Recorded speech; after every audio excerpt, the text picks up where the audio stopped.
Hola mis hermanos amigos, Dios les bendiga, compartiendo con ustedes una cápsula bíblica más. Recuerden que estamos haciendo la lectura de este pequeño libro clásico que se llama La vida secreta de oración. Es un libro escrito por David McIntyre, es un libro clásico. Este autor nació en 1859 y falleció en 1938. Es un libro con un contenido espiritual maravilloso y hoy vamos a estar haciendo lectura del capítulo número 7 que se titula Los tesoros escondidos del lugar secreto. Tu Padre que ve en lo secreto te recompensará en público. Mateo 6:6. En muchas traducciones modernas del Nuevo Testamento no oímos el final familiar del texto que hemos utilizado en estas páginas. En lugar de las palabras te recompensará en público, leemos, por ejemplo, en la Nueva Versión Internacional, te recompensará. La recompensa de la oración es, en el primer caso, personal y privada. Es los tesoros escondidos del lugar secreto, según Isaías 45:3. Luego, al pasar a la vida y a las acciones, se hace manifiesta. El Padre, quien está en secreto y que ve en secreto, recompensa a sus siervos en público. Leemos que cuando los peregrinos de El progreso del peregrino por Bunyan habían casi llegado al final de la tierra encantada, percibieron que un poco más adelante había un ruido impresionante, como si alguien estuviera muy preocupado. Así que siguieron adelante y miraron delante de ellos, y he aquí que vieron cómo lo esperaban, a un hombre de rodillas, con sus manos y vista en alto, y hablando, según parecía, con mucha intensidad a alguien arriba. Se acercaron, pero no podían captar lo que decía, así que permanecieron quietos hasta que terminó. Cuando hubo terminado, se puso de pie y empezó a correr hacia la ciudad celestial. Santidad. Esta es la primera recompensa del lugar secreto. Por medio de la oración, las gracias del Señor despiertan y la santidad nos embarga. La santidad, dice Hewiston, es un hábito de la mente, conservar al Señor continuamente ante nuestra vista, un caminar constante con Dios como alguien con quien coincidimos. Y en el logro y el mantenimiento de una comunión ininterrumpida, la oración es entre todos los deberes lo que la fe es entre las gracias. Richard Sibbes nos recuerda que la oración pone en práctica todas las gracias del Espíritu. Y Flavel confirma la afirmación, has de esforzarte. Escribe, de destacarte en esto, ya que no hay gracia interior ni servicio exterior que pueda prosperar sin ella. Berridge afirma que todas las declinaciones empiezan en la cámara. Ningún corazón prospera sin mucha conversación secreta con Dios, y nada puede reemplazarla si ésta falta. Por otra parte, admite, nunca me he levantado de la oración secreta sin algún despertar.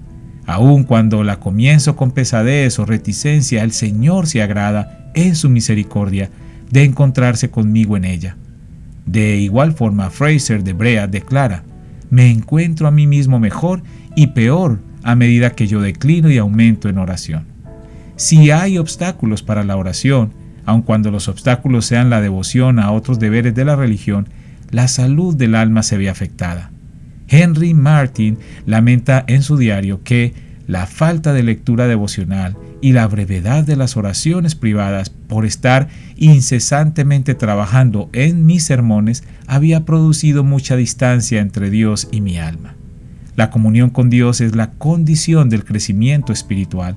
Es el suelo en que las gracias de la vida divina echan raíces. Si las virtudes fueran obra humana, podríamos perfeccionarlas una por una, pero son el fruto del Espíritu, según Gálatas 5:22, y crecen juntas en nuestra vida común.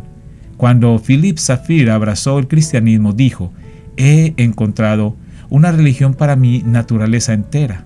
La santidad es la perfección armoniosa, la salud integral del alma.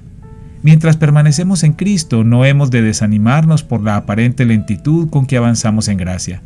Por naturaleza, el crecimiento se efectúa a variadas velocidades. Sibbes compara la santificación progresiva de los creyentes con el desarrollo de hierbas y árboles cuyas raíces crecen en el invierno, las hojas en el verano y la semilla en el otoño. La primera de estas formas de desarrollo parece muy lenta, la segunda es más rápida. La tercera sucede a toda velocidad hasta alcanzar plena madurez. En unos pocos días, a principio del otoño, el grano parece madurarse más que durante las semanas a mitad del verano. Intimidad con Cristo. La comunión con Dios revela la excelencia de su carácter, y al contemplarlo a Él, el alma se transforma. Santidad es conformarse a Cristo, y esto se logra por medio de una intimidad creciente con Él. Resulta evidente que esta idea ofrece un vasto campo para la reflexión. Indicaremos solo dos de los muchos aspectos en que se aplica. Primero, el hábito de orar produce una serenidad de espíritu. Según Bengel, somos edificados hasta tener una conciencia integral de Dios. Cuando uno observa los ojos tranquilos del Señor sentado sobre el trono, los temblores del espíritu cesan. Faraón, el rey de Egipto, no es más que un ruido, y el valle de sombra de muerte entona cantos de alabanza. Las tormentas pueden rugir debajo de nuestros pies, pero el cielo encima nuestro es azul. Tomamos nuestro lugar con Cristo en los lugares celestiales. Moramos en el día de reposo de Dios. Aquí yazgo, dijo Thomas Halburton, cuando se aproximaba la hora de su muerte. Dolorido, sin dolor, sin energía, pero fuerte. Le preguntaron burlonamente sus guardias a Seguier, un protestante francés sentenciado a muerte, cómo se sentía. Respondió: mi alma es como un jardín lleno de protección y fuentes. Hay poblaciones en Europa que serían casi insoportablemente calurosas en pleno verano si no fuera por los ríos que nacen de los campos de hielo de Suiza y dan un aire fresco y refrescante aún en el bochornoso mediodía. Y de la misma manera el río de agua de vida que fluye de debajo del trono de Dios y del Cordero alegran la ciudad de Dios. Jeremy Taylor dice: la oración es la paz de nuestro espíritu, la quietud de nuestros pensamientos, la objetividad de nuestros recuerdos, el centro de nuestra meditación, el descanso de nuestras preocupaciones y la calma de nuestra tempestad. El que practica continuamente la oración debe aprender a gobernar su vida de acuerdo con la voluntad de Dios. Este efecto es producido con naturalidad por lo anterior, porque toda energía noble, moral, se basa en la calma moral. La oración es la confesión de nuestra dependencia como criaturas. Para el creyente es también el reconocimiento de que no se pertenece, sino que es en razón de la gran expiación, es posesión adquirida del Hijo de Dios, Efesios 1:14. Pío IV, al enterarse de la muerte de Calvino, exclamó: el poder de ese orgulloso hereje radicaba en esto, que las riquezas y el honor no significaban nada para él. David Livingstone, encontrándose en el corazón de la más tenebrosa África, escribió en su diario: mi Jesús, mi Rey, mi vida, mi todo, nuevamente dedico todo mi ser a ti. Bengel hablaba en nombre de todos los hijos de fe cuando dijo: todo lo que soy y tengo, tanto en principio como en la práctica, se resume en esta sola expresión: propiedad del Señor. El que yo pertenezca totalmente a Cristo como mi Salvador es toda mi salvación y todo mi anhelo. No tengo otra gloria más que esta y no quiero ninguna otra. Después, al acercarse la muerte, se pronunciaron estas palabras sobre él: Señor Jesús, para ti vivo, para ti sufro, para ti muero. Tuyo soy en la muerte y en la vida. Sálvame y bendíceme, oh Salvador, por siempre jamás. Amén. Al escuchar las palabras tuyo soy, puso su mano derecha sobre su corazón como muestra de su aprobación plena y firme, y fue así que durmió en Jesús. Tal es la actitud normal del alma redimida, una actitud que la oración reconoce y confirma. Además, en la oración nos presentamos a nosotros mismos a Dios, sosteniendo nuestras motivaciones en la claridad de su luz y estimándolas según el consejo de su voluntad. De esta manera, nuestros pensamientos y sentimientos se agrupan en clases, como en un proceso de lustrar o pulir. Los que se levantan para honrar a Dios teniendo precedencia sobre los que se desvían para abajo hacia la gratificación del yo. Y así se preparan las grandes decisiones de la vida. En oración, Jacob se convirtió en Israel. En oración, Daniel vio el día de Cristo y se alegró.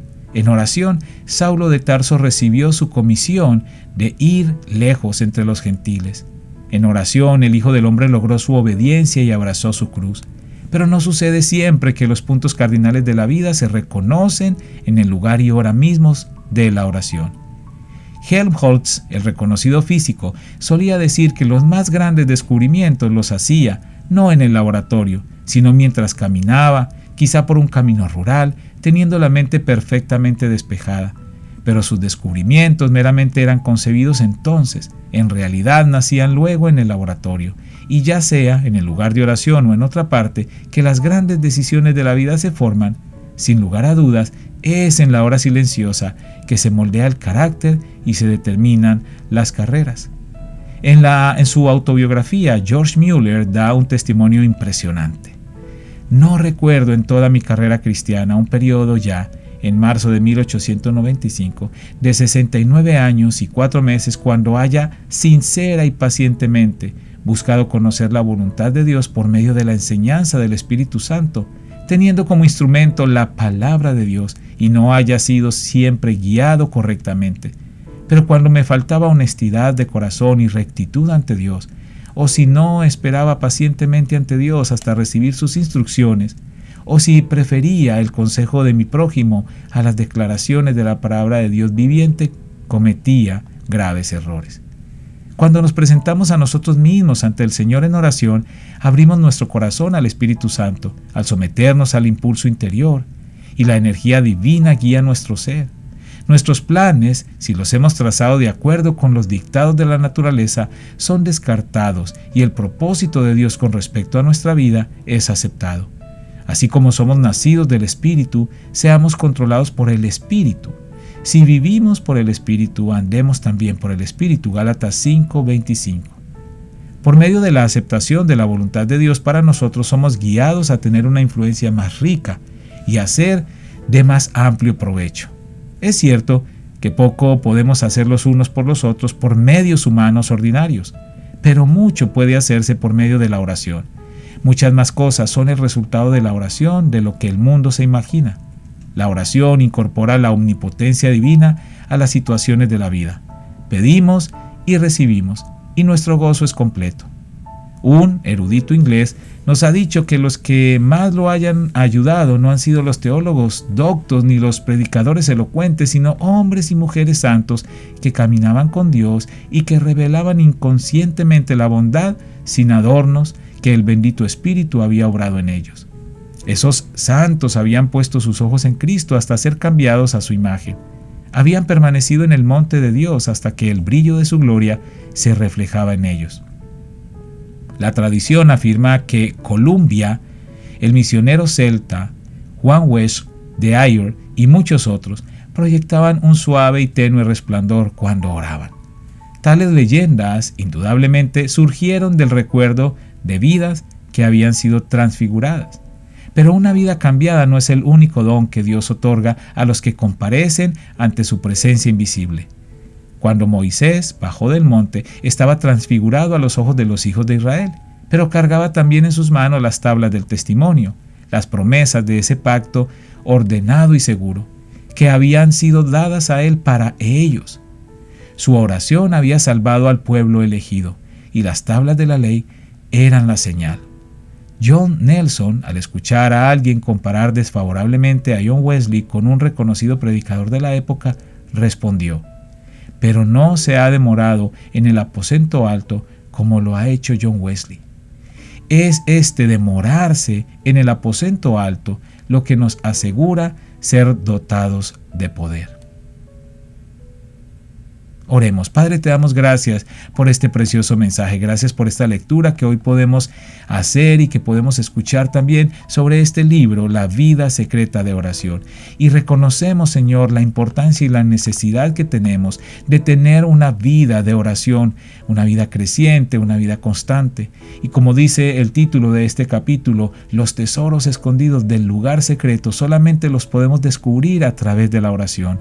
No los vamos a descubrir por muchas actividades que hagamos día tras día, aún para el servicio de Dios, sino en el lugar secreto. Realmente es allí donde nosotros podemos descubrir todos los tesoros que tú has preparado para aquellos que te buscamos con un corazón sincero.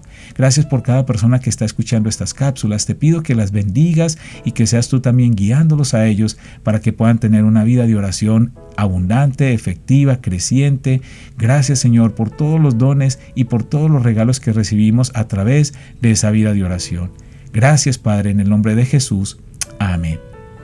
Mis hermanos, amigos, una vez muchísimas gracias a todos y cada uno de ustedes por estar escuchando estas cápsulas, por compartirlas también con sus seres queridos. Recuerden que les estoy dejando ahí un código QR para que usted pueda descargar también una copia de este librito, La vida secreta de oración, de David McIntyre.